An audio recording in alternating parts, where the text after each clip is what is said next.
Hello everyone, I welcome you all. My name is Pooja Sharma. I am your English educator and welcome to Civils Adda. This class is specially meant for PGT TGT English Literature for Arunachal Pradesh. And today's topic is Shakespeare. As we all know, Shakespeare was worldly known for drama, right? तो हम drama से start करेंगे आज की class को and then we will come to Shakespeare part क्योंकि जब हमें ड्रामा के बैकग्राउंड के क्वेश्चंस के बारे में आता है तो वी शुड नो सी यहाँ पर पहले बार मैं एक बोनस टिप दे देती हूँ which is really important for you and that is कि अगर आपका जो टॉपिक दिया है जैसे एज ऑफ चौसर दिया है सो एज ऑफ चौसर से पहले भी देयर वर टू एजेस तो उसका थोड़ा सा हिस्ट्री जान लो हल्का फुल्का वहां से कुछ क्वेश्चंस बनते हैं जो नॉर्मली पूछे गए हैं पीवाईक्यूज में तो उसके बारे में जान लो सो उसी तरीके से शेक्सपियर है तो शेक्सपियर क्या है ड्रामा ओरिएंटेड है तो ड्रामा के बारे में थोड़ा हिस्ट्री जान लो दैट कहाँ से इसका इवोल्यूशन हुआ था हाउ इट स्टार्टेड एंड किस तरीके से शेक्सपियर ने जो है वर्ल्डली यहाँ पर फेम हासिल किया था एंड देन उनके वर्क कैरेक्टर कोड्स थीम्स उन सारे के बारे में बात करते हैं okay so this is going to be the class जहां पर हम ड्रामा की हिस्ट्री से स्टार्ट करेंगे and then we will talk about Shakespeare's life and work I hope that you all are sitting with your notebook and pen because specially ये जो class है इसके अंदर आपको शॉर्ट नोट्स राइट डाउन करने हैं नाउ वी ऑल नो कि हमारे पास में बहुत ही लिमिटेड टाइम पीरियड रहा है राइट एंड इस लिमिटेड टाइम पीरियड के अंदर हमें उस टाइम मैनेजमेंट को सबसे ज़्यादा स्ट्रैटेजिकली यूज़ करना है सो दैट हम जो वास्ट सिलेबस है उसको सबसे जल्दी से जल्दी कवर कर सके right so let's get started with a part that is Shakespeare now as I told you मैंने अभी आपको क्या कहा Shakespeare was worldly known for what drama part तो हम ड्रामा से स्टार्ट करेंगे ओके ये जो है अप्रैल 23 1564 हालांकि कहीं पे भी फिक्स डेट नहीं है बट अराउंड 1564 ये देखा गया है that he was born and he died in what 1616 ये आपको याद रखना है मतलब this is the basic bare minimum जो बोला जाता है ना this is the bare minimum which I accept from you कि ये आपको याद रखना है ओके चलिए मूविंग अहेड आगे बढ़ते हैं हम सबसे पहले बात करते हैं see the very first topic of your English literature is age of Chaucer सबसे पहला टॉपिक कौन सा है आपका एज ऑफ चौसर है तो मैं स्टार्ट करती हूँ एज ऑफ चौसर से हल्का फुल्का हम लोग ओवरव्यू ले लेते हैं एज ऑफ चौसर में तो हमने देखा है देयर वर पोएट्रीज है ना age of Chaucer was known for its poetry part poetry के लिए जाना जाता था नाउ एज ऑफ चौसर से पहले भी देयर वर टू एजेस इससे पहले भी दो एजेस थी जैसे एक तो है सेक्शन एज थी और एक एंग्लो नॉर्मन एज तो मैं डायरेक्टली सेकेंड वाले पे आती हूँ बिकॉज वहां से कनेक्ट होगा हमारा ड्रामा पार्ट राइट सो हम बात करते हैं यहाँ पर एंग्लो नॉर्मन एज की Here I talk about Anglo-Norman age, right? Anglo-Norman age में सबसे important question जो पूछा जाता है that यहाँ पर French romances आ गए थे क्या आ गया था French romance introduce हो गया था ओके एंड फ्रेंच रोमांस के अंदर अगर हम बात करें तो देयर वाज अ नाइट एक नाइट था जो वॉर पे जाते हैं उनकी कहानी है एंड देन डेमसल इन डेस्पेयर ये दो पार्ट्स आते हैं इसमें फ्रेंच रोमांस में क्या देखा गया है हमने हमने देखा है देयर आर नाइट मतलब स्टोरीज ऑफ नाइट है ना and damsel in despair okay so यहाँ तक पूरा पूरा मतलब एलिगी के थ्रू पोएट्री बताई जाती थी यहाँ पर सबसे ज्यादा ये आप देखते हैं एलिगी के थ्रू पोएट्रीज बताई जाती थी सो ये थोड़ा सा आप स्टार्टिंग से ध्यान रखेंगे एज ऑफ चौसर से बिफोर अगर हम बात करते हैं तो एंग्लो नॉर्मन एज था नाउ यहाँ एंग्लो नॉर्मन एज से हमारा स्टार्ट होता है जो डायरेक्टली जाता है ड्रामा की तरफ so when I talk about जब मैं आपको बताती हूँ एंग्लो नॉर्मन एज की तो यहाँ पर ना एक टर्म बहुत ही ज्यादा पॉपुलर हो गया था and that was just Anglo Norman age के बाद में चर्च जो है सबसे ज्यादा पॉपुलर हो गए थे एंड चर्च की भी अगर हम बात करें तो चर्च में संडे को क्या होने लगे थे प्रीचिंग्स होने लगे थे प्रीच मतलब क्या होता है कि मतलब हम कह सकते हैं रिलीजन से रिलेटेड जो भी नॉलेज दी जाती है उनके उपदेश जो होते हैं उसे प्रीच करना कहा जाता है ओके सो चर्च पे संडे गैदरिंग्स होती हैं और संडे गैदरिंग्स के दिन फादर पोप जो होते हैं वो प्रीच करते हैं सो स्पेशली इस टाइम पीरियड में ये जो मैं बात कर रही हूँ, इस टाइम पीरियड में क्या हुआ, दैट चर्च के थ्रू क्या हुआ, रिलीजन का, चर्च के थ्रू क्या हुआ, रिलीजियस ड्रामा का यहां से ओरिजिनेशन हो गया। चर्च के थ्रू किसका, रिलीजियस ड्रामा का ओरिजिनेशन हुआ।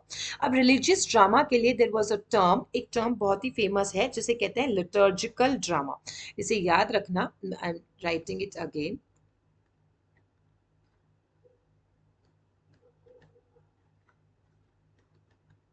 Liturgical drama. ओके, सो रिलीजियस ड्रामा की जगह अगर आपको एग्जाम के ऑप्शंस में आपको दिखाई दे लिटर्जिकल ड्रामा, तो आपको ये लिटर्जिकल ड्रामा भी करेक्ट करके आना है, that it was this very starting time period of drama. Drama start कहाँ से हुआ था, लिटर्जिकल ड्रामा। नाउ जैसा आई टोल्ड यू, जैसा मैंने आपको बताया कि चर्च की बाउंड्रीज में होता था, इनसाइड द चर्च बाउंड्रीज, यानी ये अभी तक वर्ल्डली स्प्रेड नहीं था। लाइक कॉमन पीपल जो चर्च तक जा रहे हैं, they only get to know about all these things through preaching। तो ये ड्रामा कहाँ तक था, चर्च की बाउंड्रीज के अंदर था। लेकिन यहाँ से स्टार्ट होता है इसका एवोल्यूशन, यानी यहाँ से ये फैलना स्टार्ट होता है। So taking the next page, आप ये जो है क्रोनोलॉजी समझ गए अगर, तो आपको सारी चीजें बहुत ही इजीली समझ में आ जाएगी। एक बार क्रोनोलॉजी जो है क्लियर हो गई तो यहाँ से आपको सब समझ में आएगा। नाउ अगर मैं यहाँ पे वापस से लिखती हूँ, sorry, let me check once, okay, all good, हाँ, so I'm writing it here again, religious drama। ये जो रिलीजियस ड्रामा है इसे हम 3 पार्ट्स में डिवाइड करते हैं। मोर ओवर आपको एक ही पार्ट याद रखना है, but you have to keep in mind all the 3।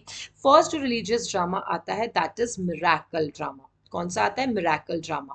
अब नाउ मिराकल ड्रामा जो है वो क्या होता है, बिब्लिकल है। बिब्लिकल का मतलब भी आपको समझने की जरूरत है। व्हाट इज बिब्लिकल, यानी बाइबल के जो एपिसोड्स होते हैं या बाइबल से इंस्पायर्ड जो भी स्टोरीज होती हैं, अगर हम वहां पे किसी का भी रेफरेंस देते हैं तो वो बिब्लिकल हो जाता है, राइट। जैसे अगर क्रिश्चियनिटी की बात करते हैं, वहां पे वो किसी भी चीज को समझाने के लिए कोई एग्जाम्पल्स देते हैं एंड वो कोट करते हैं बाइबल का, तो वो बिब्लिकल हो गया, दैट्स इट, ठीक है। सो यहाँ पे आपका मिराकल प्लेज आते हैं, मिराकल प्लेस आता है, ये मैं आपको यहाँ पर लिख देती हूँ, miracle place. When I talk about the second one, जो आपका सेकंड वन आता है दैट इज मिस्ट्री। सेकंड आपके पास में आता है और वो आते हैं mystery place. Okay, mystery place आते हैं, ये भी सिमिलरली क्या होते हैं, बिब्लिकल होते हैं। Okay, I should do the change here.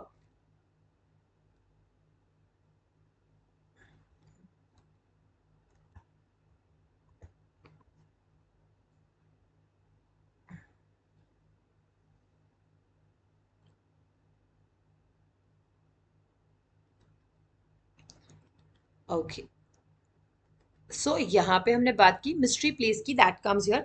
Mystery place भी किस में आता है, बिब्लिकल। लेकिन जहां से origination of the actual drama comes here and that is about morality.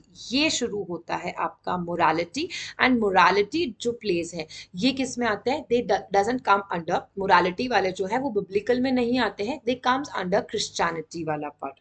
ये क्या किस में आते हैं, आपके क्रिश्चियनिटी वाले पार्ट में आते हैं। क्रिश्चियनिटी को याद रखिएगा, क्योंकि यहाँ से जो है क्रिश्चियनिटी के थ्रू ये मोरालिटी के प्लेस जो है वो क्या हुए, स्प्रेड हुए, एंड यहाँ से आपका आगे बढ़ता है, एंड दैट कम्स की यहाँ पे मोरालिटी से हम आगे बढ़ते हैं। मोरालिटी प्लेस के अंदर क्या थीम होती है, तो इनकी थीम जो होती है वो बहुत ही सीरियस होती है। इसी को कंटिन्यू करेंगे, miracle place and mystery place इतने इंपॉर्टेंट नहीं है जितना मोरालिटी प्लेस है आपके लिए।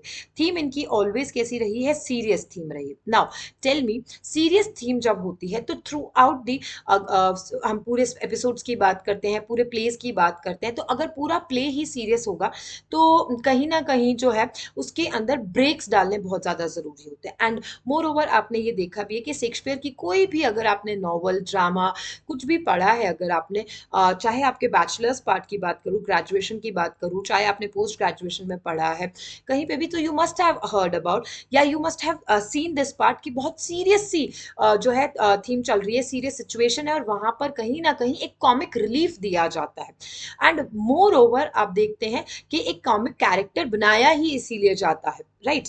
तो आपको ये यहाँ से थीम जो सीरियस थीम है और उसके बाद में जो ब्रेक मिलता है, that was break is called as relief. ये जो ब्रेक होता है कॉमिक रिलीफ के नाम से जाना जाता है, ये रिलीफ यहीं से यूज हुआ, ये रिलीफ यहीं से हुआ। और यहाँ से हम बात करते हैं कि ये आगे जाकर after so many years, like more than decade की बात करें, मोर देन अ सेंचुरी की बात करें यहाँ पर, तो यहाँ से हमारा एलिजाबेथन ड्रामा, कौन सा, एलिजाबेथ ड्रामा जो है यहाँ से स्टार्ट हो जाता है। And from here we begin कौन सा, शेक्सपियर ड्रामा। सो ये थोड़ा सा मैं वापस से रिकॉल करवा देती हूँ, मस्ट बी डिफिकल्ट बट बहुत ही इजी चीज है, आपको समझना है कि जब हम शेक्सपियर की बात करते हैं तो we talk about drama, right. तो ड्रामा की हिस्ट्री स्टार्ट कहाँ से होती है? सो ड्रामा की हिस्ट्री जानने से पहले पहले एज ऑफ चौसर जानना जरूरी है, बिकॉज इससे जस्ट पहला टॉपिक आपका एज ऑफ चौसर था, उसमें पोइट्री की बात हुई, उसमें कहीं पे भी ड्रामा की बात नहीं हुई है। एज ऑफ चौसर से पहले भी there were two ages, Anglo Norman age और एक आपका था एंग्लो सेक्सन एज था, राइट। अब एंग्लो नॉर्मन एज की बात करते हैं तो वहां पे हमने फ्रेंच रोमांसेस की बात करी है, नाइट और डैम्सल इन डिस्पेयर की बात की है, ओके। मूविंग अहेड, जब एंग्लो नॉर्मन एज के बाद में धीरे धीरे स्लोली स्लोली जब चेंजेस आने लगे, सो वी सी के चर्च के अंदर संडे गैदरिंग्स होने लगती हैं और संडे गैदरिंग्स के अंदर प्रीचिंग हो रही है, राइट। प्रीचिंग हो रही है, फादर्स पोप्स जो है वो प्रीच करते हैं। और यहाँ से क्योंकि ये चर्च की बाउंड्रीज के अंदर होता है तो इसे रिलीजियस ड्रामा को नाम दिया गया लिटर्जिकल ड्रामा। मूविंग अहेड, आगे बढ़ते हैं। ये जो लिटर्जिकल ड्रामा है उसी यानी कि रिलीजियस ड्रामा को ही तीन पार्ट्स में देखा गया। First is miracle place, second is mysterious या मिस्ट्री प्लेस, या थर्ड है मोरालिटी। नाउ मिरेकल और मिस्ट्री प्लेस की बात करें तो ये दोनों जो है बिब्लिकल है, यानी बाइबल के एपिसोड से इंस्पायर होकर के या उनके एग्जाम्पल्स उनके कोट्स के थ्रू या इसके अंदर बताया जाता है। वहीं पे मोरालिटी प्लेस की बात करते हैं तो वो क्रिश्चियनिटी पे है। हाँ, दो यहाँ पर तो ये क्रिश्चियनिटी की बात करते हैं, but when after so many years, बहुत सारे सालों के बाद में जहां पर एलिजाबेथन ड्रामा की शुरुआत हो जाती है तो यहाँ पर ये कौन क्या हो जाते हैं, सेक्युलर हो जाते हैं, है ना। सो सेक्युलर यहाँ पर होते हैं। सो स्टार्टेड विद क्रिश्चियनिटी की बात करते हैं, मोरालिटी के अंदर क्रिश्चियनिटी की बात की गई है। थीम सीरियस रहा है लेकिन कहीं ना कहीं यहाँ पर रिलीफ मिलता है। मैंने कॉमिक रिलीफ जानबूझ के यहाँ पर ऐड नहीं किया, बिकॉज स्टार्टिंग में कॉमिक रिलीफ नहीं था, it was just a relief और ब्रेक। ग्रेजुअली सारी चीजें देखने के मिली कि ओके यहाँ पर कॉमिक रिलीफ को भी इंट्रोड्यूस किया गया था। सो एलिजाबेथ ड्रामा के ऊपर सीधा सीधा हम आ गए हैं। अब चालू स्टार्ट करते हैं क्योंकि यही से शुरुआत होती है हमारे शेक्सपियर के पार्ट की। Now as you can see that I have also quoted here, मैंने भी यहाँ पर कोट किया है आपके लिए एक प्यारा सा शेक्सपियर का कोट है, that is our doubts are traitors and make us lose the good we often might win by fearing to attempt. देखिए अगेन इस चीज को बहुत ही प्यार से आराम से पढ़ेंगे, you will see that many times आपको ऐसे कोट्स जो है वो मोटिवेशन देते हैं। तो जनरली अभी नो डाउटेडली बहुत सारे आप में से ऐसे होंगे those who are thinking that maybe I can do, और ये तो मेरा फर्स्ट टाइम है, मेरे से नहीं होगा। बहुत सारे सालों से बहुत सारे हम कह सकते हैं कि एस्पेरेंट्स है, वो एस्पेरेंट्स जो है वो ट्राई कर रहे हैं but they are not getting the job, ये सब जो है डाउट्स है, ये सिर्फ हमारे, and these doubts are traitors basically, ये हमें ही ट्रेट कर रहे हैं। सो इस ट्रीट करने की वजह से क्या होता है, तो जो हम पा सकते हैं, जो हमारे अंदर पोटेंशियल है कि I can do this, I can grab this job, इसके अंदर हम लूज कर जाते हैं। So don't fear to attempt, just attempt it. In my life as well, मैं अपने एक्सपीरियंस से भी आपको बताती हूँ, I have attempted exams even if मैं रेडी हूँ नहीं हूँ, बिकॉज इससे आपका ब्रेन जो है ना, ब्रेन को बहुत प्यारा प्रैक्टिस मिलता है। And secondly you get to know कि किस तरीके के क्वेश्चन आते हैं। सी आप जैसे मॉक टेस्ट कर देते हो, जैसे आप टेस्ट वगैरह देते हो, मॉक टेस्ट देते हो, तो यू गेट टू नो कि क्वेश्चंस की एक मतलब डिफरेंट डिफरेंट लेवल्स होते हैं, राइट। सो अगर आपसे एक टाइप के क्वेश्चंस हो रहे हैं, so you get to know कि आप मॉडरेट वाले में हो। लेकिन अगर आप मॉडरेट से ज्यादा वाले अच्छे क्वेश्चंस को भी अटेम्प्ट करते हो तो it is your potential, so you are breaking out your comfort zone, और उससे बाहर निकल के आपको पता चल रहा है कि now 50% 60% questions I can do it, और ये तो मेरा पोटेंशियल हो ही गया है, ये तो मतलब मेरे कैपेबिलिटी में आ चुका है, अब मुझे आगे बढ़ना चाहिए, right. So just learn from this and do indulge this part in your life. Moving ahead, start करते हैं फैक्ट्स के बारे में। शेक्सपियर के बारे में क्या क्या फैक्ट्स हैं जो मैंने वन लाइनर के फॉर्म में यहाँ पर आपको दे दिए हैं, which are really very important for you. Now सबसे पहले आपको पता है, as you all know, Shakespeare को कंसिडर किया जाता है as the best authors of all time. Now मैंने आपको डेफिनेटली बर्थ डेट बताई है यहाँ पर, बट स्टिल ये माना जाता है, everywhere it is known that इनकी जो बर्थडे है वो अननोन है। Now Shakespeare got his education from the King school at Stratford. Stratford को याद रखना why it is important, because many times आपने इनके नॉवेल्स के अंदर इन वर्ड्स के बारे में, स्ट्रैफोर्ड के बारे में सुना है। सो कहीं ना कहीं इनके चाइल्डहुड, इनके एजुकेशन से इंस्पायर्ड है ये प्लीज। ये यूनिवर्सिटी नहीं जाते हैं। इनकी वाइफ का नाम क्या है? एना हाथवे है, आपको याद रखना है। बेसिकली अगर आप मूवीज, हॉलीवुड मूवीज वगैरह ज्यादा देखने का रहता है या आपने देखी है movies, so I am not going to quote the name of the movie, but आपने डेफिनेटली एना हाथवे का नाम जरूर से सुना होगा, तो शेक्सपियर वहां से आप रिलेट करके कर लीजिएगा। Now Shakespeare move to London and begin writing shortly after. Now after his education and all, then वो कहाँ पर आ गए थे? लंदन आ गए थे, और वहां पर इन्होंने थोड़ी टाइम बाद में क्या कर दिया था? राइटिंग करना स्टार्ट कर दिया था। ओके, नाउ 1599 में उन्होंने बिल्ड किया the largest open air theatre, और वो कहाँ था? लंदन के अंदर। This is point is very very very important point, yes, because आपको जो है इवेंट्स पूछ लिए जाते हैं, हिस्टोरिकल डेट्स पूछ ली जाती है। So this is the event, we can say कि किसने सबसे बड़ा जो लार्जेस्ट ओपन एयर थिएटर है वो किसने ओपन किया था? That was open by Shakespeare. कहाँ? In London. And third is in which year? 1599। 3 question from 1 line only. ठीक है, ये तो ज्यादा जरूरी नहीं है दैट ही वाज एंटरप्रेन्योर। या ये Shakespeare was also a poet, poet भी थे, ये भी ध्यान रखना है। Worldly known as dramatist, but poet भी थे। Since Shakespeare has died, his influence has continued to grow. And as you all know कि बहुत सारे, जैसे अगर हम बात करते हैं लियो टॉल्स्टॉय की बात करते हैं, हम पीबी शली की बात करते हैं, और बहुत सारे ऐसे राइटर्स हैं जिनकी बात करते हैं। So they lived a very short life, and जब उनकी डेथ हो गई उसके बाद में उनके जो वर्क्स हैं उनको इंपॉर्टेंस मिली, उनको फेम मिला। सिमिलरली शेक्सपियर जो है, वैसे तो शेक्सपियर को एक तरीके से जाना जाता है कि उन्होंने जितने सारे पुराने वर्क्स थे, जो भी सारा जो है ओल्ड राइटिंग्स थी, उसमें से कहीं से कोई ना कोई रेफरेंस ले करके उन्होंने अपनी सारी राइटिंग्स बनाई है, जो मैं आपको आज की क्लास में बताने भी वाली हूँ कि इनको उन्होंने कौन कौन से रेफरेंसेस लिए, कहाँ से इनके सोर्सेज थे, और उन सोर्सेज के थ्रू, जैसे ओथेलो आपके है, मैकबेथ आपके है शेक्सपियर का बारे में, है ना, किंग लियर है आपके।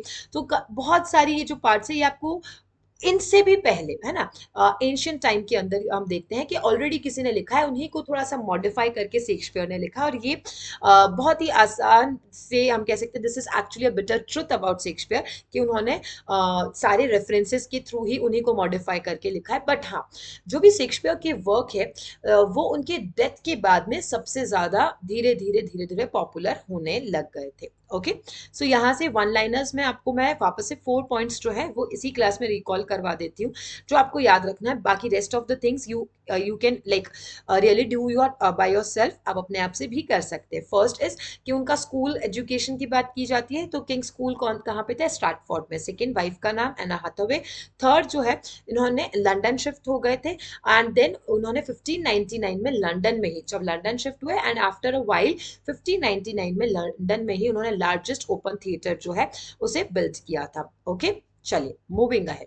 अब आता है शेक्सपियर जो है, he is widely recognised as the greatest English dramatist, okay, in the world, but he also pen, इन्होंने कितने 154 सोनेट्स भी लिखे हैं। सी, जब हम सोनेट्स की बात करते हैं, देखो वर्ड्स आते हैं तो डेफिनेटली आपको, मेरा as a teacher, like I feel this is my duty to tell you what is sonnet. अगर आपने नहीं पढ़ा है कभी भी, या लाइक होता है कि कॉलेज में स्टूडेंट्स जो है ना, they are not more focused on what the details are, they just want to pass the exam वाला, वो वाला चीज हो जाता है। नाउ सोनेट्स जो है, सोनेट्स भी ना दो टाइप के होते हैं डेफिनेटली। एक पेट्रार्कन सोनेट होता है, एक शेक्सपियरियन सोनेट होता है। पेट्रार्कन जो है वो इटालियन सोनेट के नाम से भी जाना जाता है, एंड ऑल। सो जो शेक्सपियरियन सोनेट है उसकी बात अगर हम करते हैं, तो शेक्सपियरियन सोनेट जो है वो डिफरेंट होता है फ्रॉम पेट्रार्कन सोनेट। ओके, इन्होंने अपने 154 सोनेट्स लिखे हैं, 2 लॉन्ग नरेटिव्स भी लिखी हैं, नरेटिव पोएम्स लिखी हैं, and a few minor poems in his very productive career. So we can say that he was a dramatist as well as poet, जो मैंने आपको पहले ही शॉर्ट में लर्न करा दिया, right? Now Shakespearean active era की बात करें या फिर एलिजाबेथ एज, आ गया एलिजाबेथन एज की बात मैंने आपको बताई थी, मैंने क्यों रिलेट की, now you get to know, है ना? एक एक्सपीरियंस टीचर जो है वो आपको क्रोनोलॉजी के थ्रू पढ़ाएगा कि जहां पे भी वो वर्ड जब वापस रिपीट होंगे ना, तो आपका दिमाग ऑटोमेटिकली उस चीज को क्लिक करेगा कि अरे हाँ, एलिजाबेथन एज स्टार्टिंग के फर्स्ट या सेकंड स्लाइड में मैम ने बताया था, और वहां से ही अगर हम बात करें तो शेक्सपियरियन एक्टिव एरा स्टार्ट हो जाता है ना। 1564 टू 1661, 16, ठीक है, 1564 टू 1616। अब if you like want to कि भाई मुझे सारी चीजें पेक्युलरली याद रहे, तो यहीं पे आप वापस से जब आप शॉर्ट नोट बनाओ तो यहाँ पे again right 1599 and just right 1599, आपको माइंड में क्लिक होगा 1599, ओके, लंदन, लंदन के अंदर क्या हुआ था, ये जो शॉर्ट शॉर्ट थिंग्स है ना, because see pattern totally change होने वाला है, ये अपडेशन आया है, right? But we don't know, somewhere आएगा तो पीवाई क्यूज में से आएगा, तो जो हमारा सिलेबस है उसी में से, उसके बाहर तो कोई क्वेश्चन जा ही नहीं सकता है, राइट? हो सकता है पहले सिर्फ जो है वन वर्ड क्वेश्चंस आते थे, फैक्चुअल क्वेश्चंस आते थे, अब उसका थोड़ा सा लेवल एडवांस हो जाए, बट सिलेबस के बाहर तो नथिंग, है ना, कुछ भी नहीं आने वाला है। सो जितनी बार आप रिपीट कर सकते हो उतनी बार अपने आप से रिपीट कीजिए ना। सो शेक्सपियरियन एक्टिव एरा या फिर एलिजाबेथन एरा की बात करते तो इट स्टार्ट्स फ्रॉम 1564 टू 1616, ठीक है। इट वाज नॉट प्रॉफिटेबल, मतलब उस वक्त इनको प्रॉफिट नहीं हुआ था, बिकॉज ये जो है but very fashionable to write poetry, right? इस टाइम पे पोएट्री का जो है ज्यादा हम कह सकते हैं बोलबाला था। Writing poetry was an activity that he greatly enjoyed. इस टाइम पे उन्होंने सबसे ज्यादा क्या लिखा है? पोएट्री लिखा है, okay. And primarily for himself at times when he was not consumed with writing और acting in a play. Yes, he acted in a play as well. बिल्कुल, शेक्सपियर ने जो है प्ले के अंदर एक्ट भी किया है, ठीक है।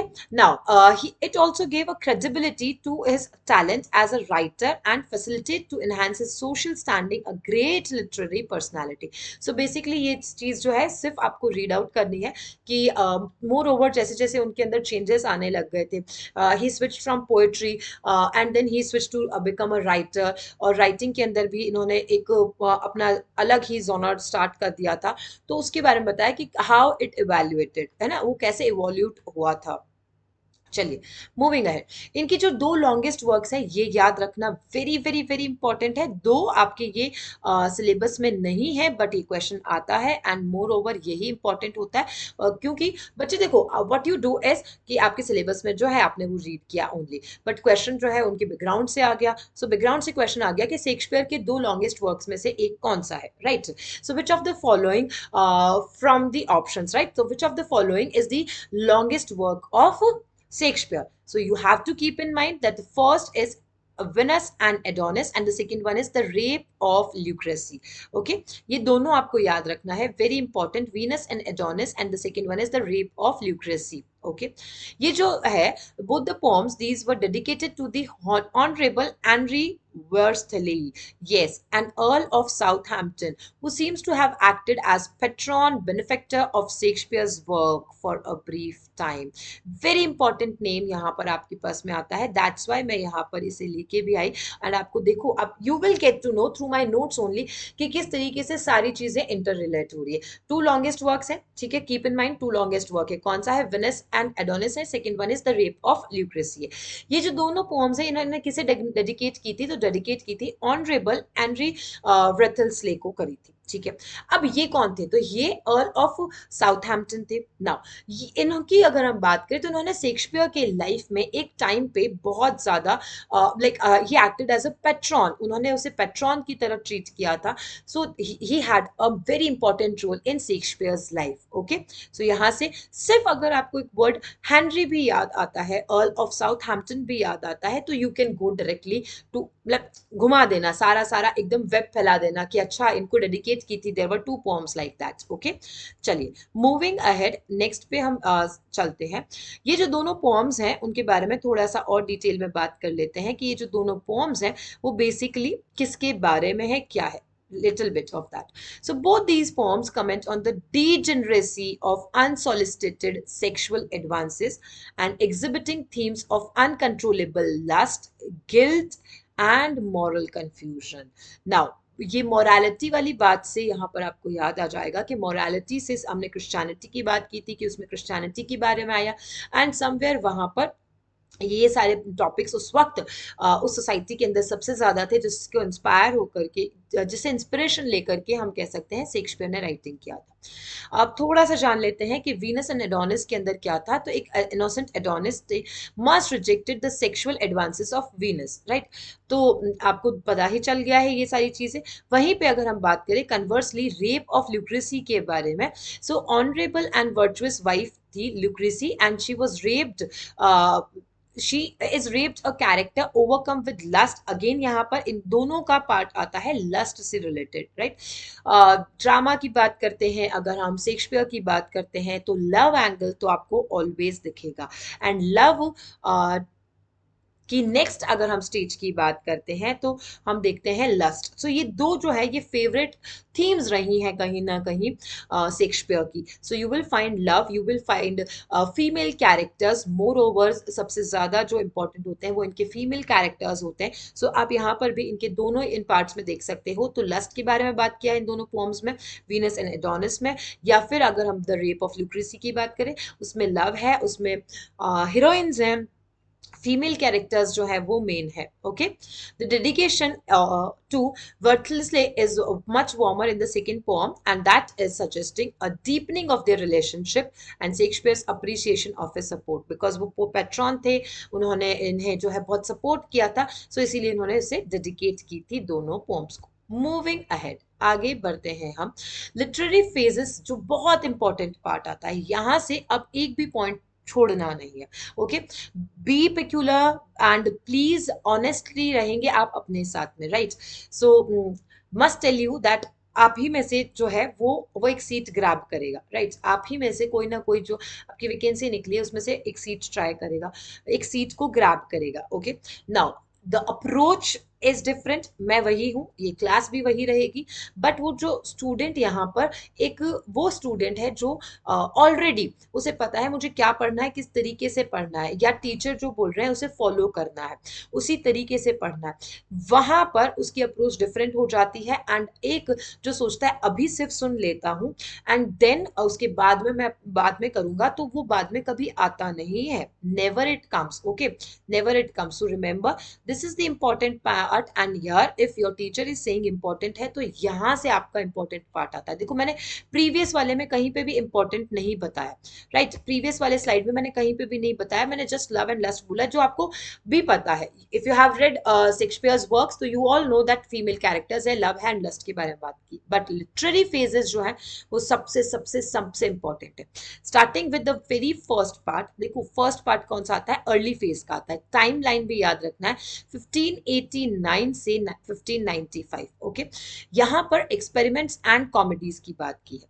नाउ इस अर्ली फेज के अंदर ये इन्फ्लुएंस हुए थे किससे, मार्लो से, और मार्लो आपको पढ़ना भी है, यू रिमेंबर, लिले से and classical drama. Okay, so he was influenced moreover by Marlowe, Lilly and classical drama. Okay, now in this early phase, अगर हम इस early phase की बात करते हैं 1589 से 1595 की बात करते हैं, जब वो मार्लो, लिली और क्लासिकल ड्रामा से इंस्पायर हो रहे थे, इन्फ्लुएंस हो रहे थे, तो उस इनकी जो थीम्स है उस वक्त वो क्या थी, romance, history and little bit of light comedy. Okay, romances and light comedy and little bit of history.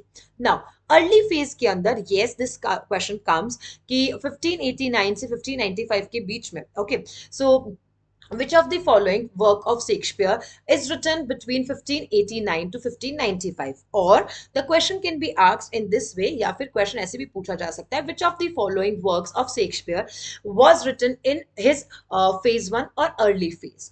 तो आपको जो ये स्लाइड पे दिया है ना एग्जैक्टली उसी तरीके से विजुअलाइज कर लेना है, दिमाग में इमेज बना लेनी है that is early phase was 1589 to 1595, experiments and comedies की बात की है, and then influence by Marlowe, Lyly and classical drama. Moving ahead, theme कौन सी थी, रोमांस था, हिस्ट्री था, लाइट कॉमेडी था।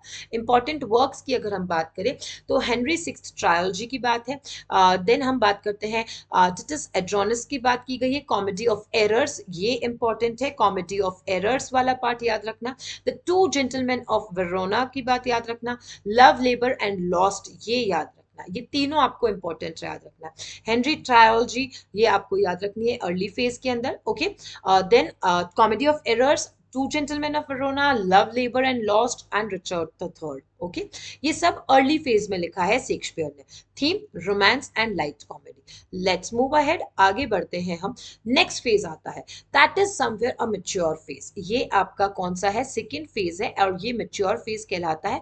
एंड यहाँ पर आप देखते हैं 1595 to 1601। Again coming to the point, 1599 में क्या हुआ था, what happened in 1599, just recall and write it, बस that's it। तो यहाँ पर आपको क्वेश्चन भी आता है कि लंदन के अंदर जो ओपन थिएटर ओपन हुआ तो वो कौन से फेज में हुआ था, that was in mature phase of Shakespeare's writing, okay. यहाँ पे आप रोमांसेस कम देख रहे हैं, what you see here comedies and histories, okay. comedies and histories, romances is in early phase, second phase is comedies and histories।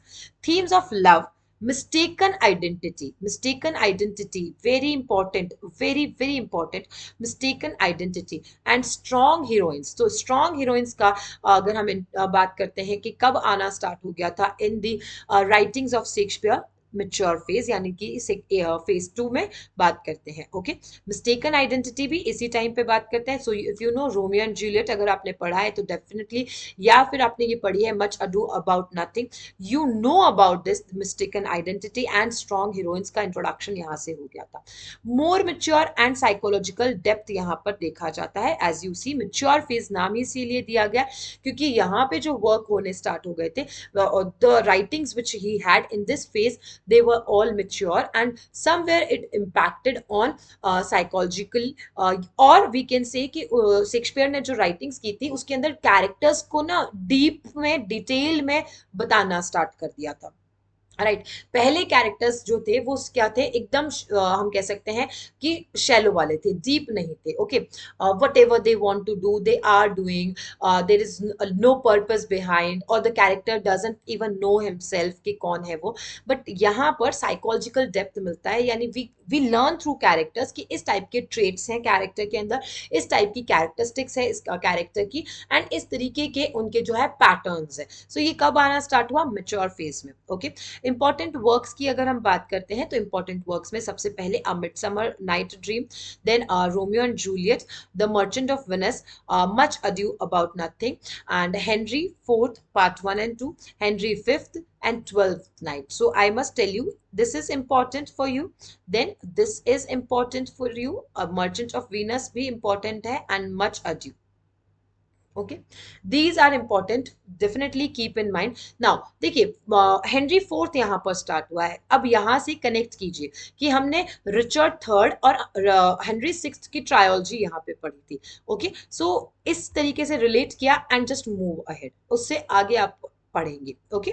Twelfth night is very important, इसे भी आप एक बार देख लीजिएगा। अगर आप थोड़ा सा, मैं just I would suggest you rather going through line by line, आप ना लाइन बाय लाइन बचाने की बजाय उसका जस्ट देख लीजिए कि क्या है उसका स्टोरी का। नाउ मूविंग अहेड, और very very important phase of Shakespeare's work and this phase is tragic phase or phase 3, tragic phase or phase 3, that is 1601 to 1608, very important phrase because here we start reading his great tragedies। जो tragedy है वो कहाँ से आती है, phase 3 से आती है और उसका नाम भी क्या है, tragic phase है, okay।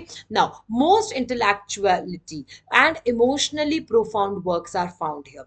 सेकंड में अब यहीं पे देखो वापस से कनेक्ट करो, सेकंड की अगर हम बात करते हैं, so what we saw here psychologically depth वाली बातें बताई गई है उसके अंदर, right.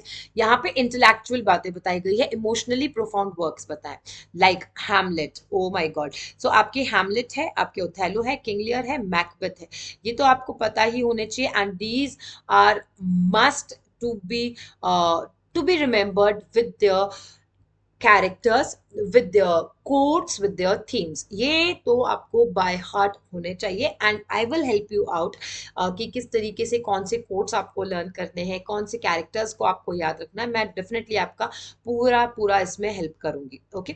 So Hamlet was written in 1601, Othello in 1603, King Lear in 1605 and Macbeth in 1606, okay. ये आपको याद रखना है।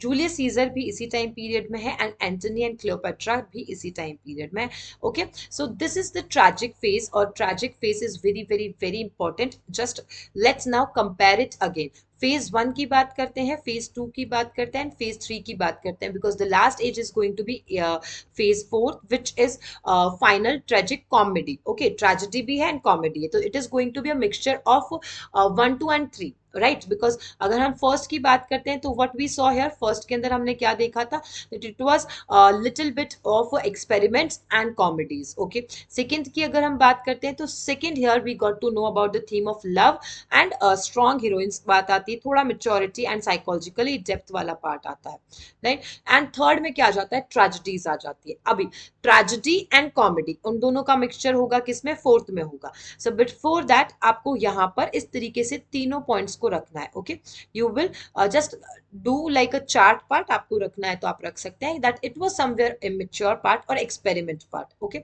experiments were done here. Here we can see comedy was introduced, right. comedy introduce हो गई थी यहाँ पर. Okay, and the third part was where we talk about intellectuality से पहले वाला part, and that is psychological depth वाला part, more mature वाला part. Okay, चलिए moving ahead to the fourth part, and fourth is the final phase, and that phase is called as tragic comic phase. Tragic comic phase कब से कब तक था, it was during 1608 to 1613. Romances थे यहाँ पर, reconciliation and forgiveness, magic and faith. Okay, so here you will see everything you will see. romances है, बिल्कुल से है, reconciliation है, forgiveness है, magic है, faith यहाँ पर स्टार्ट हो गया था. Okay, important works are Tempest, The Winter's Tale, Cymbeline and Paracelsus, Prince of Tyre. Okay, ये आपके यहाँ पर इंपॉर्टेंट वर्क्स हैं. ये तो there are four only, so you can just go by them. और डेफिनेटली सी, मैं आपको बताती हूँ व्हाट यू विल डू, कि आप ना कैसे लर्न कीजिए. If you really want to learn तो आप कैसे करेंगे, यू सी दैट अगर हम टेम्पेस्ट की बात करते हैं, अगर हम विंटर स्टेल की बात करते हैं एंड बाकी सारे वर्क की बात करते हैं, if I talk about like Macbeth, King Lear and all, तो मैकबेथ क्या है, it is a tragedy, right. But उसमें कॉमेडी है, no you don't find comedy. अपने आप डिफरेंशिएशन हो जाता है automatically. Your mind says that tragic comedy is different and comedy is different. Okay, tragedy is totally different. ये तीनों face अलग अलग हो गए. सो थोड़ा बहुत अगर आपको ना, like what I say it again, if you know a little bit about कि what is the theme of these works of Shakespeare, so it is going to be easy for you. आपके लिए बहुत आसान हो जाएगा to differentiate कि ये कौन से एज में हुआ है, राइट. सो यहाँ तक हमने देखा है ऑल द फेजेस, ये सारी की सारी फेजेस जो हैं ये शेक्सपियर के वर्क की फेजेस हैं, राइट. सो फोर्थ फेज यहाँ पर हमारा क्लियर होता है. मूविंग अहेड, आगे बढ़ते हैं हम. Now the place which are really important for your exam, so I will write it here most important. और मैंने इसका जस्ट एक ही, ये सिर्फ एक चार्ट आप बना लोगे ना, ये सिर्फ एक चार्ट बना लोगे और आपने ये चार्ट अपने जहां पे भी स्टडी करते उसके सामने रख दिया, आपके लिए this is going to be a panacea. This is called going to be a like, हम बोलते हैं ना रामबाण, कि मुझे कभी गलत हो ही नहीं सकता है, बिकॉज शॉर्ट यहाँ से क्वेश्चन आएगा and if the question will come तो मुझे उसे करेक्ट ही करना है, मुझे उसको गलत नहीं करना है. So most important part is play are here, King Lear, Macbeth, Hamlet and Othello. And sources कौन से हैं, सो ये सारे सोर्सेस यहाँ पे. स्टार्टिंग विद ओथेलो, अगर आपने what movie that was, I am just forgetting the movie, अभी जस्ट मेरे जबान पे था मूवी का नाम, in which Kareena Kapoor is there, in which Ajay Devgan is there, Omkara. Okay, see, Omkara movie अगर आपने देखी है तो that movie is inspired by Othello. That movie is inspired by Othello. Okay, अगर मूवी देखी है तो डेफिनेटली वही स्टोरी, वही सारी चीजें आपको यहाँ पर दिखेगी. नाउ अगर see what I want to tell you, किसी ने ओथेलो रीड की, उसी में थोड़ा सा मॉडिफाई कर दिया, उसकी ऊपर नीचे कर दिया हल्का फुल्का और उससे मूवी बना दी, ठीक है. सो उस मूवी, ओमकार मूवी का सोर्स क्या है, ओथेलो है. बट ओथेलो का क्या सोर्स है, ओथेलो का क्या सोर्स है, द ओथेलो सोर्स इज सिंथियोस हेकाटोमिथी. हेकाटोमिथी, ये याद रखना, ये मतलब these four you have to keep in mind. No other option we have. Okay. Now सबसे ज्यादा अगर हम बात करते हैं कि शेक्सपियर ने किसकी रेफरेंसेस लिए हैं, किस सोर्स का यूज किया है, that is Holinshed's Chronicle.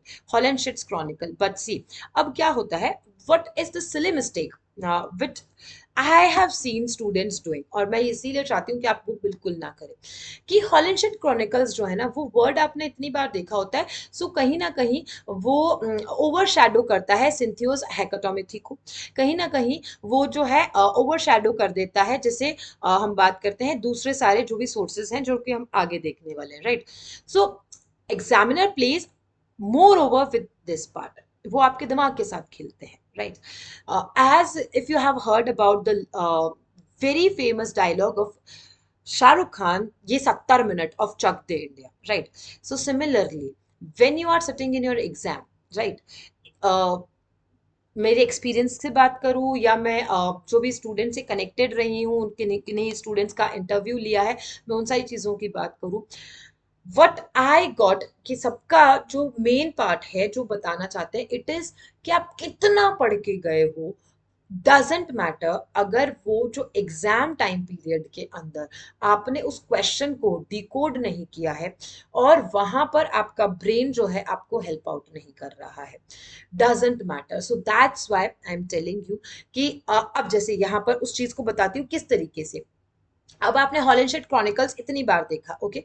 Now the question came like this, अगर आपके या द क्वेश्चन जो आपके एग्जाम में आता है, so it can come like this, that Othello is inspired by, or the source of Othello is. Now, A option is Holinshed Chronicles, okay, and B option somewhere is Cynthios Hecatomythi.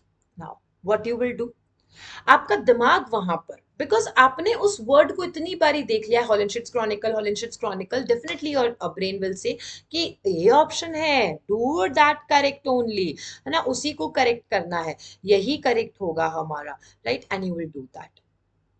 So brain को overpower मत दीजिए, brain को train करना is your work, right. So train your brain and हर चीज को उसी importance के साथ में लर्न करना है, ओके. सो धीरे धीरे in upcoming classes also I will tell you about this. So now coming back to the topic, play and sources are written in front of you. King Lear का जो है उसका source कौन सा है, हॉलिशियन chronicles, and yes उसके साथ में भी याद रखना है true chronicles history of King Leir. Okay, spelling is different, उन्होंने स्पेलिंग में थोड़ा सा चेंज किया है, बस इतना ही डिफरेंस है. True chronicle history of King Lear, इन दोनों को मिक्स करके, इन दोनों में से सोर्स में से थोड़ा थोड़ा थोड़ा थोड़ा लेकर के उन्होंने अपना वर्क प्रेजेंट किया. Now coming to Macbeth, Macbeth is truly inspired, और हम कह सकते हैं इज अ पार्ट लाइक जिसे लिया गया है from the source Holinshed's chronicles. Coming to Hamlet, Hamlet or Hamlet, which is an unknown origin, we don't know, मतलब unknown origin है. उसके साथ साथ में Saxo Grammaticus Historia Danica. Okay. Third comes is Othello, मैंने इसीलिए आपको ओथेलो का नाम सबसे पहले लर्न करवाया, सिंथियोस हेकाटोमेथी. Okay, so these are the plays, these are the sources. I hope you are never ever going to forget this, कभी नहीं भूलने वाले हैं आप. ओके, मूविंग अहेड, आगे बढ़ते हैं हम. सो सी, मैंने इसी तरीके से आपका डिफाइन किया है स्लाइड्स को भी. These four must be learn, must be learn and must be learn from your side. Okay, इनके अंदर कोई ऑप्शन ही नहीं है कि आप उसमें कोई भी चीज को ड्रॉप कर दे. Now here you can see again there are some plays and there are some sources. So इन्हें क्या कह सकती हूँ, 80% तो लर्न करना है, वो 100% लर्न करना है, तो इसे 80% लर्न करना है. So coming to the part Romeo and Juliet, अगर हम यहाँ पर बात करते हैं तो रोमियो एंड जूलियट सोर्स कौन सा है, Arthur Brooke's the tragical history of Romeus and Juliet. Okay, so easy one to learn, right. Arthur Brooke, ये याद रखना, बिकॉज आपको ये तो इजीली सब में ही, सब ऑप्शंस में दिखेंगे, the tragical history of Romeus and Juliet, and definitely ये होगा, बस यहाँ पर आपको ये लर्न करना है, Arthur Brookies. Okay, moving ahead to the next one, The Merchant of Venice, Sir Giovanni Ferretinos il Percono. अब सी, ये ऐसे वर्ड्स आएंगे। वाई क्यों आएंगे? बिकॉज हम बात करते हैं इंग्लिश लिटरेचर की, तो इंग्लिश लिटरेचर की बात करते हैं तो देयर आर लाइक हम कह सकते हैं फ्रेंच लैंग्वेज से, ग्रीक लैंग्वेज से, लैटिन लैंग्वेज से, सबसे कुछ ना कुछ इधर उधर उधर उधर से आया गया है, right? So don't worry if you can't like do the correct pronunciation of this because nobody can like Italian एक अलग accent के साथ में आएगा, French एक अलग accent के साथ में आएगा. Don't worry, just you have to focus on the spellings and the part which is the correct answer. Sir Giovanni Ferrantino El Pecorino. Okay, now the Tempest is part which जिसका source है counts of shipwreck, ये याद रखना है. That is Strachey's letter, very important. Okay, ये important है आपका Strachey's letter. Then next one is इसी के साथ साथ में Tempest में लिया गया है सोर्स जो है वो है मोंटैग्ने ऐसे Plutarch lives of noble Greeks and Romans. Okay, तो रोमन्स हैं, ग्रीक्स हैं, सी अभी मैंने आपको बताया ग्रीक है, लैटिन है, इटली, फ्रेंच, सब कुछ है यहाँ पे. सो टेम्पेस्ट को याद करेंगे आप. Okay, moving to the next part. Oh sorry, Julius Caesar में आ गया यहाँ पर आपका. जूलियस सीजर में था Plutarch lives of noble Greeks and Romans. Now moving ahead to Cymbeline की बात करते हैं तो again Holinshed chronicles, then Boccaccio's डेकोमोरान.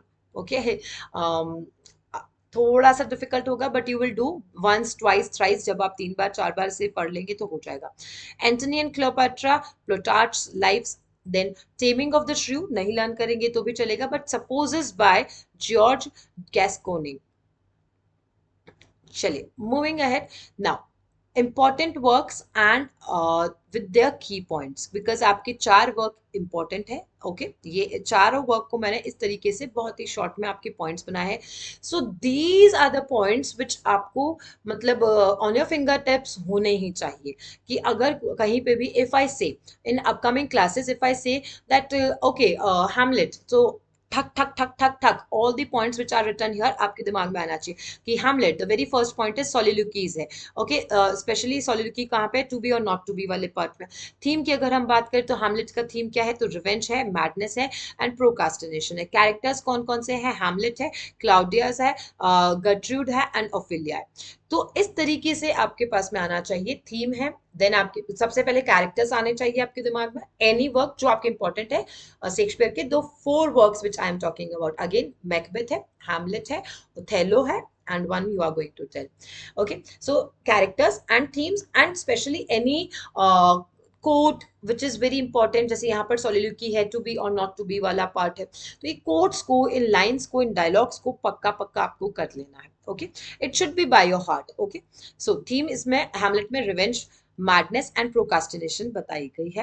Right, moving ahead characters की यहाँ पे मैं शॉर्ट में ही बता रही हूँ. ओके, ये शॉर्ट में इसलिए है बिकॉज यहाँ से क्वेश्चन डायरेक्ट आएंगे. ओके, जो क्वेश्चंस डायरेक्ट पूछे जाते हैं तो डायरेक्टली वो वहां से मैं आपको बता दूंगी कि ये वाला पार्ट आएगा. कैरेक्टर्स आपको पता है, हैमलेट है, क्लॉडियस की बात करते हैं, गर्ट्रूड की बात करते हैं, ऑफिलिया. ओके, मूविंग अहेड आगे बढ़ते हैं हम. नेक्स्ट पार्ट हमारे पास में आता है हैमलेट के बाद में, बिकॉज जस्ट एन ओवरव्यू, इसलिए नेक्स्ट इज मैकबेथ. मैकबेथ की अगर हम थीम की बात करते हैं तो ambitious, yes ambitious, even Lady Macbeth was very ambitious. Okay, fate की बात करते हैं, यस, 3 विचेस जो है वो फेट के बारे में मतलब 3 विचेस जो है वो कहीं ना कहीं जो प्रेडिक्शन कर देती हैं एंड वो बताती हैं उसके बारे में, तो फेट के बारे में है. गिल्ट है, या Macbeth was full of guilt only, guilt के अंदर ही उसे बैंकों का जो है गोस्ट बार बार दिखाई देता है. नाउ यहाँ पर आपका जो मोस्ट इंपॉर्टेंट कोट या हम बात कर सकते हैं जो स्टेटमेंट पूछा जाता है, that is fair is foul and foul is fair. Now your work is कि आपका वर्क ये है, दैट मीन्स होमवर्क ये है, ये स्टेटमेंट, ये कोट किसने दिया था, वेरी इंपॉर्टेंट. ओके, नेक्स्ट आपका जैसे अगर ये क्वेश्चन आ जाता है fair is foul and foul is fair, it is quote written in which of the Shakespeare's work, तो आप बता सकते हैं मैकबेथ. बट एडवांस क्वेश्चन हो सकता है fair is foul and foul is fair is said by whom, है ना. So said by whom, you will try it कि ये किसने कहा है, you will get the answer said by whom. चलिए moving ahead, next is characters. Macbeth main character है, Lady Macbeth. जैसे इफ आई से कि जो लेडी मैकबेथ है, थ्री विचेस. ओके, इसमें विचेस के बारे में नहीं लिखा हुआ है, बट मैं यहाँ पे बिकॉज बता देती हूँ. Lady Macbeth and three witches जो है, they actually make prone to kill Duncan, है ना. तो मैकबेथ को सबसे ज्यादा किसने फोर्स किया था in layman's language, we can say that was three witches and Lady Macbeth. Banquo, Banquo is a very good character. I really see that Banquo जो था वो फुली डेडिकेटेड कैरेक्टर था. मैकडफ, डंकन की अगर हम बच्चों की बात करते हैं और उनमें आता है. मैकडफ के अलावा आपके और भी बहुत सारे कैरेक्टर्स है, but these are the major characters जो आपको ध्यान रखने हैं. ओके, मूविंग अहेड, नेक्स्ट आता है King Lear. Very important here. King Lear की theme, you know, King Lear blindness है, बिल्कुल है, बिट्रेयल है, हमने पहले भी बात की थी. क्योंकि किंग लियर कौन से एरा में लिखा गया है, see taking you back to the part जहां पे हमने डिस्कस किए थे इनके फेज के बारे में बात की थी हमने. ओके, किंग लियर, ठीक है. Intellectuality and emotionally profound works में आप देख सकते हैं किंग लियर की बात की गई थी, ट्रैजिक फेज के अंदर बात की गई थी. Okay, so here we are. Okay, so King Lear में क्या है, ब्लाइंडनेस है, बिट्रेयल है, मैडनेस है. एंड कैरेक्टर्स कौन है, डेफिनेटली लियर है, देन कॉर्डेलिया है, गॉनड्रल है, रीगन है एंड फूल है. ये सारे कैरेक्टर्स अगर आप देखते हैं तो ये किंग लियर के कैरेक्टर्स और उसकी थीम है. मेजर इसकी किंग लियर की कोई स्पेसिफिक कोट लाइन नहीं है जो मैं यहाँ पर आपको बता सकूं. There are so many lines from different different scenes, तो वो थोड़ा सा ऐसा है कि कभी पूछे जाते हैं, नहीं पूछे जाते. सबसे ज्यादा जो आपकी अगर स्टेटमेंट्स या कोट्स की बात करूं तो मैकबेथ में से पूछे जाते हैं, सबसे ज्यादा मैकबेथ में से पूछे जाते हैं. चलिए, last one and that is Othello. Othello की थीम क्या है, ओथेलो में जेलेसी है. Yes, we can see like clearly in the characters हम देख सकते हैं. रेसिज्म की बात हुई है, जेलेसी स्टार्ट ही रेसिज्म से होती है. मैनिपुलेशन की बात हुई है, या मैनिपुलेट किया जा रहा है. So jealousy, racism and manipulation. Characters are Othello, yes, Desdemona, Iago and Cassio. ये सारे कैरेक्टर्स हैं ओथेलो के अंदर. हमने आज जो है वो शेक्सपियर के जो मेजर वर्क्स हैं जो आपके एग्जाम के लिए बहुत इंपॉर्टेंट है उनका ओवरव्यू किया है. एंड शेक्सपियर की लाइफ एंड वर्क्स के बारे में बात किया है स्पेशली, और उनके इंपॉर्टेंट फैक्ट्स के बारे में बात किया है, एंड हाउ ड्रामा स्टार्टेड, उन सारी चीज़ों के बारे में बात किया है. So this whole class consist of all the things जो अभी मैंने आपको बताई है, and I hope that you like the class. आपको बहुत अच्छे से समझ में आई है क्लास. सी, भगाने से कोई मतलब नहीं होगा या एक साथ सारी चीज़ें करवाने से भी कोई मतलब नहीं होगा. वट आई फील इज कि मैंने अगर एक ही दिन में सारा शेक्सपियर पूरा करवा दिया या एक ही दिन में मैंने सारा ना भगा दिया. What one more strategical part which I can tell you here, जैसे I have given IAS का एग्जाम, एंड जब मैंने IAS की प्रिपरेशन की थी, सो हमें जो सिखाया जा रहा था वो मैं आपको थैंक यू के साथ में, एक बोनस टिप के साथ में, एंड विद माई लव, मैं आपको मेरे हार्ट के साथ में ये बोनस टिप दे देती हूँ. दैट मैंने जब IAS की प्रिपरेशन की थी बेसिकली, तो हमें ये सिखाया गया था that all the students are in race of completing, और वही चीज मैं आज आपको भी बता रही हूँ that all the students are in race of completing the syllabus. कि सिलेबस कंप्लीट नहीं हो रहा है, सिलेबस कंप्लीट नहीं हो रहा है. सो एंड आपको सिलेबस कंप्लीट नहीं करना होता है. Nobody can do, like IAS का तो सिलेबस बहुत ही वास्ट होता है, आपके साम आपका तो लाइक उसका बहुत ही वन थर्ड पार्ट है, राइट. सो डोंट गो, आपके लिए भी यही मैं एडवाइस दूंगी जो मुझे मेरे टीचर्स ने दी थी, कि don't go for syllabus completion, rather go for the part कि जैसे शेक्सपियर कर लिया है तो नाउ शेक्सपियर के से अंदर से भी जो भी क्वेश्चंस आएंगे I can do it. As of Chaucer कर लिया है तो एज ऑफ चौसर में से जो भी क्वेश्चंस आएंगे आई कैन डू इट. ऐसा हुआ कि सब कुछ कर लिया है लेकिन सब में से क्वेश्चंस जो आ रहे हैं वो हम नहीं कर पा रहे, that's going to be like very negative to us and which leads us nowhere. So we started here to become someone to like fulfill our dreams, right? So I wish कि मैंने आज आपको बहुत अच्छे से पढ़ाया है and you liked it. And definitely आप ये जो नोट्स हैं उनके भी वापस से अपने तरीके से नोट्स बनाएंगे in your own writing, because when you right it you learn it. बहुत सारे मोटर सेंसरी इफेक्ट्स पड़ते हैं उसके आपके दिमाग के ऊपर. जब आपने लिखा है, आपने बोला है, तो उसके यहाँ पर इम्पैक्ट्स बहुत ज़्यादा पड़ते हैं. Okay, so I will meet you in the next class. Till then Definitely learn it and don't waste your time because it is precious. Bye bye.